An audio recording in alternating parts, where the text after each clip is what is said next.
Hello and welcome to the News at 5, live on Channels Television. I'm Dominic Iwiwu with the stories and reports we're tracking at the moment. Ahead of the 2027 general elections, the Labour Party has announced it will give free nomination forms to young people between the age of 18 and 35. Announcing the move in Abuja, the national chairman of the party, Mr. Julius Sowore, says the move is to remove all financial barriers standing between young people and leadership. He says the platform, being the party of the masses, must give Nigerians the avenue to ensure the future of the country has a seat at the decision-making table, thereby stopping the practice of highest bidder narrative. He also asked young people who are passionate, visionary, and with capacity to join the party now, as real inclusion awaits them. Justice Joyce Abdulmalik of the Federal High Court, Abuja, has fixed January 23rd for hearing of the application for stay of further proceedings filed by the Kabiru Turaki-led People's Democratic Party against the suit instituted by the camp of the FCT Minister Nyesom Wike. Justice Abdulmalik adjourned the matter to allow counsel for plaintiffs Onyechi Ikpeazu respond to the motion for stay. The Wike-led PDP and its acting national chairman Mohammed Abdurrahman, alongside Samuel Anyamu, the group's national secretary, had filed the suit. When the case was called on Wednesday, lawyer to the plaintiffs informed the court that on the last adjourned date, the court ruled that all pending applications would be taken together with a substantive case. Justice Abdulmalik consequently adjourned the matter until January 23rd for hearing of the application for an order staying further proceedings in the suit.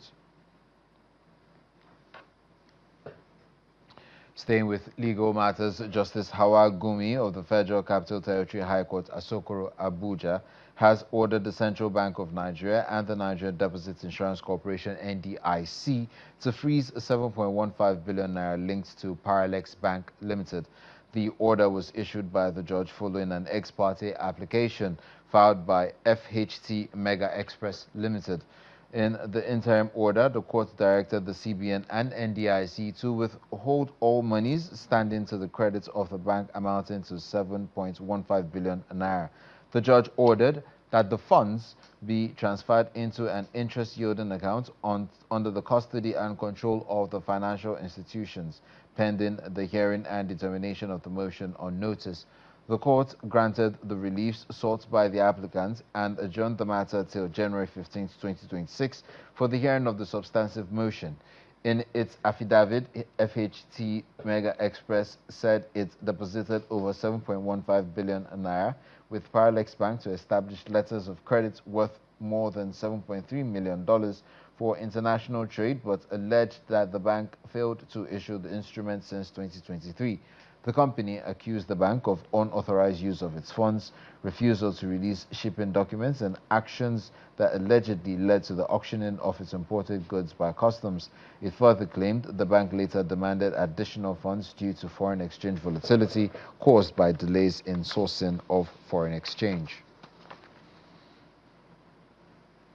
Still in the courts, Justice Mohammed Umar of the Federal High Court Abuja has adjourned the 1.2 billion naira fundamental rights enforcement suit filed by human rights activist Omoyele Sowore against the Inspector General of Police Egbetokun and other defendants to March 10th for definite hearing. Sowore had sued the IGP and others over his arrest, detention, and arraignment by the police in Abuja.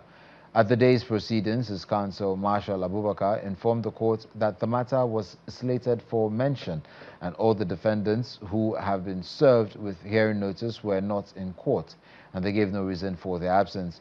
He prayed the court that the matter be deemed mentioned and a date be fixed for definite hearing and adoption of processes. Consequently, the trial judge, Justice Mohammed Umar, adjourned the matter till March 10 for definite hearing and directed that hearing notice be served on all the defendants.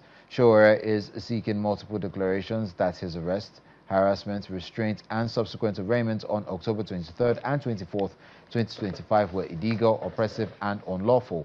In the originating motion, Sowore, through his team of lawyers led by Marshal Abubakar, accused the police of flagrant abuse of power and blatant violation of his constitutionally guaranteed rights to liberty, dignity, and movement.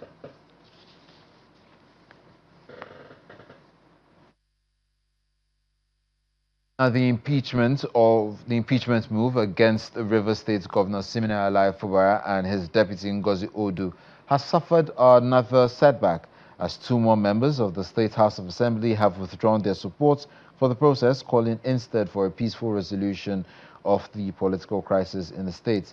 Barry Nwako, who represents Kano Constituency 1, and Emila Amadi of Obiakpo Constituency 2, made their positions known barely 48 hours after two other lawmakers announced a similar decision.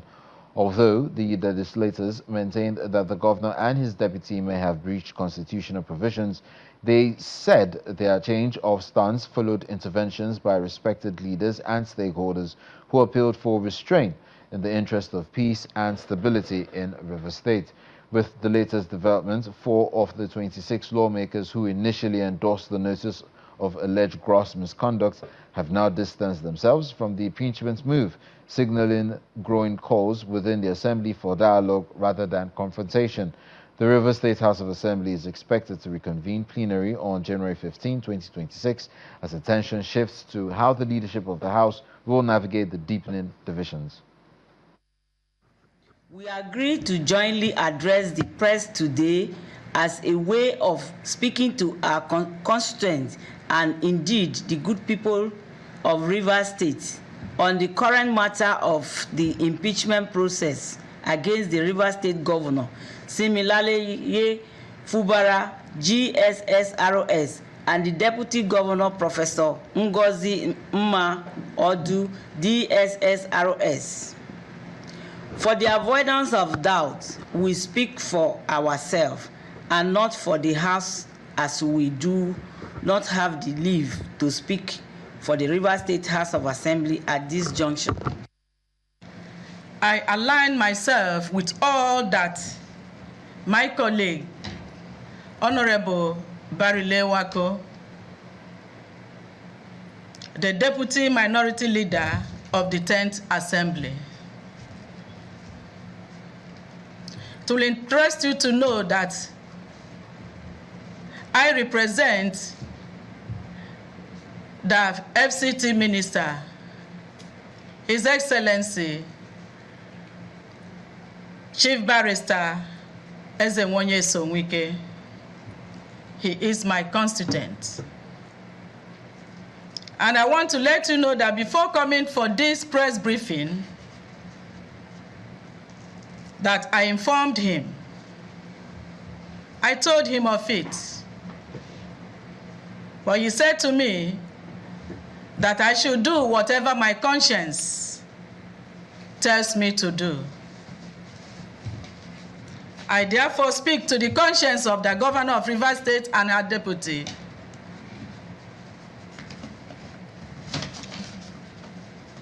To retrace their steps and govern in line with the Constitution and keep all agreements entered with the supervision of Mr. President for the good and betterment of River State.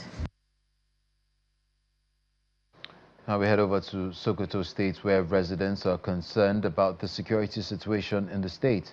In the Eastern Senatorial District, there are renowned concerns over alleged threats by notorious bandit leader Bello Turji. Some stakeholders in the area are calling on the government and security agencies to intervene in the plight of communities sacked by activities of Bello Turji. Secretary of the Sokoto Eastern Zone Development Association, Professor Muazu Shamaki, confirmed that the recent video circulating on social media where members of Tidibale are seen vacating their communities following an alleged threat by Bello Turji is a trend that has subjected residents to untold hardship.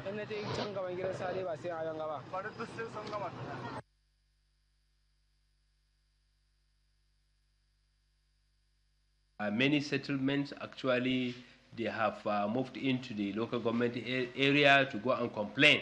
And from what I am hearing about, over 20 settlements from different parts of the local government area and the region have actually been evacuated. In fact, they went and reported in mass to the local government area for help.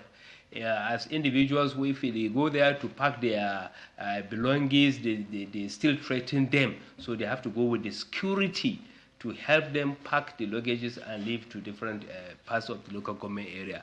We have settlement from the western part of Isa, like Tidibali, Gokbari, Chohi, Adarawa, and many of them. If you go there now, you will find nobody. They have all left the area. He went to Tidibali, told them that, Tidibali people, I want you to leave the whole of your what? That is the villages around Tidibali town, Tidibali village, and the villages nearby Tidibali. Instead of, he gathered people, he killed about 3 people in front of the people, all he gathered. When he kills them, he sent a warning to them that you should leave this area. And this is my last warning to you. If you didn't leave this area, the way it happened to Gidan Saleh, because Gidan Saleh village is empty now. He has burned Gidan Saleh, he has killed people, he has taken their cattle and other livestock. The way it happened to Gidan Saleh, it will definitely happen to you. And that's the warning he gave to people of Tidibali. That is the reason you see the people of Tidibali are migrating. Some of them are going to Shinkapi, where they mostly have a relative there, and some are going to Sabambeni, where they also have mostly relatives there, and some even in Dama, that is Niger Republic. And the majority of them are now taking refuge in Isa, in Isa Saka. The Commissioner for Education in Edo State, Padi Iyamo, has confirmed that 38 students arrested in connection to the Ekpoma protest are to be released today. And calm has been restored to the area as students will resume school on Monday, January 19th, 2026. Speaking on our program Sunrise Daily, Mr. Iyamo reiterated Governor Okwebolo's position on the protest, which he described as politically motivated, and asked residents to work together with the state government. Before the protest happened, we got wind of the information, we engaged the relevant stakeholders there and intimated them of the steps the government is taking to avert any eventuality. But funny enough, this particular group, wrote a communique to some of the students with their letterheaded paper, because even the student union president was not part of it. If a protest is to occur, is to happen, the student union government are the ones that are supposed to issue a statement and lead the students. But in this case, it was different. But with this new development, we have to up the game, because we are now seeing that some persons are trying to hijack the process. And when the governor speaks, he talks about political undertone to it. We found out that some of this group or this particular group in question, have some affiliation with certain people. Students are to return back to school on Monday. So schools resumes in the central on Monday because normalcy has been restored. Altogether, we are releasing about 38 students. People should remember that the state is our state. The state is for all of us to build. It's not tomorrow. The tables could turn. It could now favor you. But if the state you are not in government, you are in the opposition, the onus lies on you to protect your state. The Imo State government, through Heartland Hospital Management Corporation Limited and Imo Digital City, has signed a memorandum of understanding with the Prostrate Clinic Limited, led by Professor Kingsley Ekweme, Nigeria's pioneer consultant in urological and robotic surgery, to establish a robotic surgical center and manage specialist hospitals in Imo State. The initiative marks a major step in advancing technology-driven healthcare, with the center set to deliver minimally invasive procedures using state-of-the-art robotic surgery systems to improve precision, recovery time, and patient outcomes. Speaking at the signing ceremony at the government house in Sowore, the Imo State's capital, Governor Hope Uzodinma reaffirms his administration's commitment to improving strategic investments and strengthening public-private partnerships to modernize healthcare delivery. The new technology out of artificial intelligence is robotic surgery. by AI. And one of the best and most proficient scholars in the world, in Europe, was Ekweme, whose presence you have seen is also in Lagos. He's from the state. So we have encouraged him to come and partner with the state government through Heartland Hospital Management Company to install robotic equipment in our facility here and then operate from Imo State. And that, of course, will attract medical tourism into Imo State, treat our people. Our people have access to good medical and all the rest of the thing. So the whole thing about prosperity, development, awareness is gradually gaining momentum. So for me, this is a major breakthrough to our medical program for our people. This is historic, and I want everybody to take a minute to actually reflect on what has just happened. It's never happened in Nigeria, so this is the first in the history of this country. You're watching the news at 5 live on Channels Television. Still ahead in the world of business, the World Bank forecasts 4.4% economic growth for Nigeria in 2026. That and more. Welcome back. The Kano State Hospital Management Board has admitted that the death of Ahashatu Umar, mother of 5, was caused by medical negligence at the Abubakar Imam Urology Center in Kano, following a surgical procedure. In a statement issued recently, the board's public relations officer Samira Suleiman said a preliminary investigation revealed that surgical scissors were mistakenly left inside the patient's body during surgery.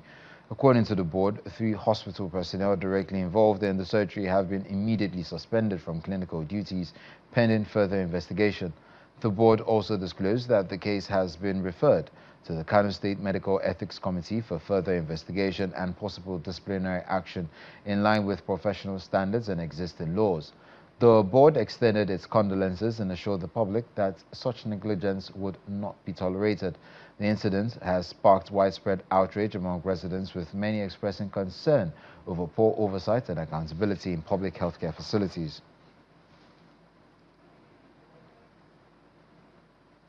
Staying with the healthcare sector, primary healthcare centers in rural communities across Cross River State are recording increased patronage by pregnant women following the introduction of Mama's Kit initiative. The program, initiated by the wife of the state's governor, is aimed at encouraging safe deliveries and reducing maternal mortality, especially in rural areas. For years, many expectant mothers in rural communities in Cross River State avoided hospital deliveries due to financial constraints, distance, and lack of basic delivery materials, and opting instead for home births. That story has now changed, as facilities that once recorded low turnout now report increased antenatal attendance and more hospital deliveries.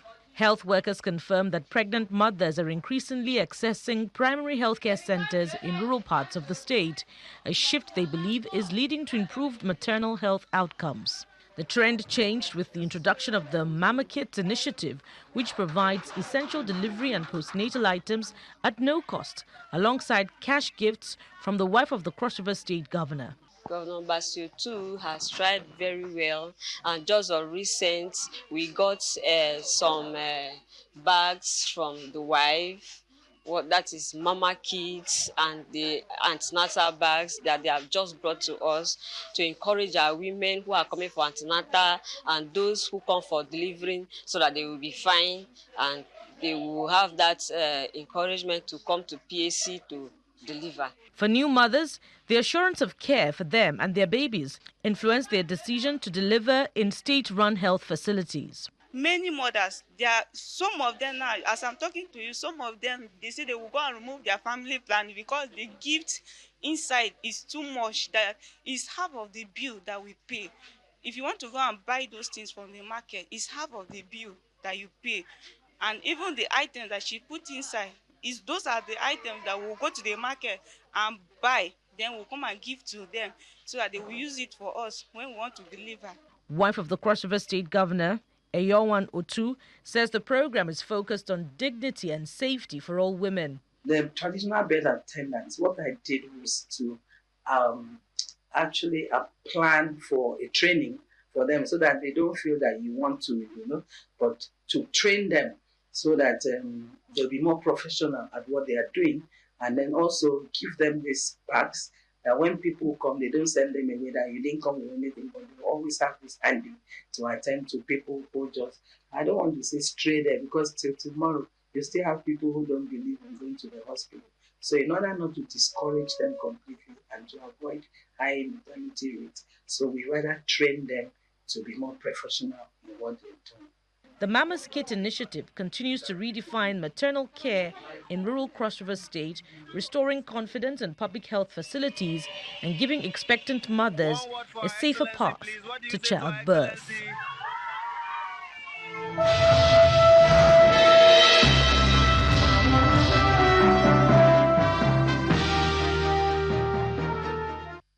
In the world of business, the World Bank has raised its economic growth outlook for Nigeria this year to 4.4%, up from its earlier estimate of 3.7%.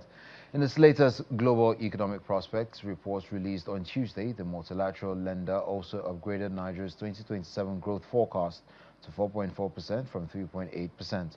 The bank says the revised projections reflect stronger than expected performance in Nigeria's services sector, modest recovery in agriculture, and the country's emergence as a net exporter of refined petroleum products. The World Bank further explains that while oil remains a key revenue source, Nigeria's recent growth has been increasingly driven by finance, information and communication technology, and other service-based activities. Meanwhile, Nigeria's financial investment climate is projected to be more vibrant and profitable this year on the expectations of lower interest rate by the Central Bank of Nigeria, stable foreign exchange market, and the impact of reforms. This is the perspective of Group Managing Director of AfriInvest West Africa, Chioke, who was a guest on our Business Morning program. Mr. Chioke made the affirmation with the expectation that the CBN would toe the path of other major global central banks in lowering interest rates this year. The central bank has done a great job instead of stabilizing the FX environment. External reserves now $45.6 billion. The sort of spread between the parallel market and the official market is less than 1% because of this EFM system, electronic foreign exchange matching system, that allows buyers and sellers to see themselves. It's much more efficient, and there's no opportunity for speculators. So that's helpful. Although MPR is still high, it's come down to 27%. We think the environment is ripe for further rate cuts. We've seen a more dovish stance from other central banks, and we hope Nigeria would toe that line and perhaps bring rates down. Nigeria's money supply, or M3 growth rate, hit an all-time high of 122.95 trillion naira in November last year, and this is according to the latest figures from the central bank. The amount, which reflects continued liquidity expansion in the financial system, shows an increase driven largely by higher net domestic assets alongside changes in credits to the private sector and government. However, the amount, which also indicates a substantial increase, 3% month-on-month increase, is a slower 12.83% year-on-year decrease against the more than 50% growth recorded in 2024.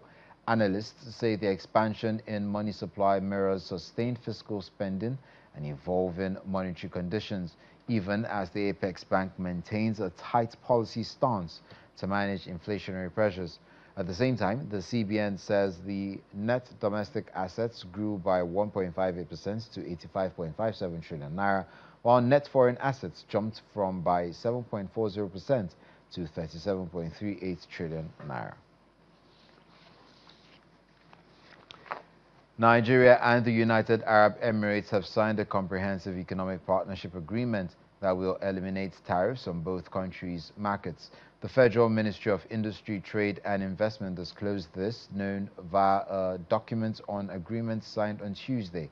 Under the deal, Nigeria will immediately remove tariffs on nearly 4,000 products, representing 63.3% of the total, while phasing out tariffs nearly on nearly 2,300 products over 5 years. On its part, the UAE will immediately eliminate tariffs on over 2,800 products, representing 38.3% of the total, while they remove tariffs on 1,468 products within 3 years and on more than 3,000 products within 5 years. The move by both countries signals a major boost to their bilateral trade relations.